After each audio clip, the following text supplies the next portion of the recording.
Salam Indonesia. Siapa yang tidak mengenal Jenderal Besar Sudirman? Panglima Besar Tentara Nasional Indonesia yang pertama.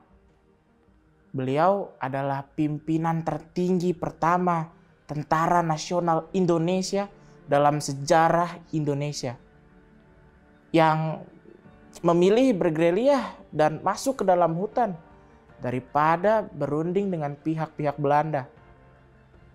Pilihannya untuk terus berjuang adalah untuk menunjukkan kepada dunia bahwa Indonesia tidak dapat didikte oleh Belanda karena Tentara Nasional Indonesia masih dan akan terus melakukan perlawanan.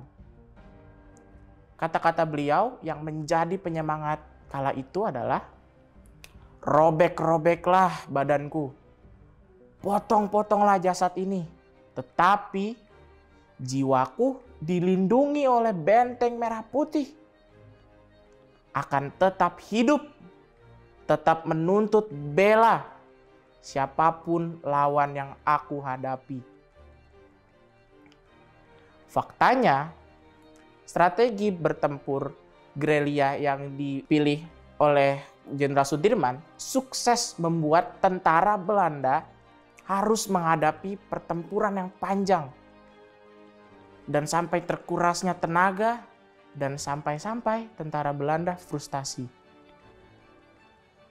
Walaupun kondisi fisiknya sangat lemah karena penyakit TBC yang dideritanya, tetapi tidak sedikit pun menyurutkan tekad dan semangat juangnya untuk mempertahankan negara kesatuan Republik Indonesia.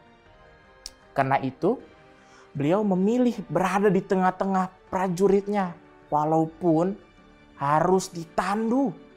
Pilihannya untuk tetap berada dan bersama prajuritnya, serta menempatkan loyalitasnya kepada negara, membuat karisma dan wibawa Panglima Besar Jenderal Sudirman ini menjadi panutan dan teladan Tentara Nasional Indonesia. Hingga saat ini, Jenderal Besar Sudirman adalah ikon kepemimpinan TNI.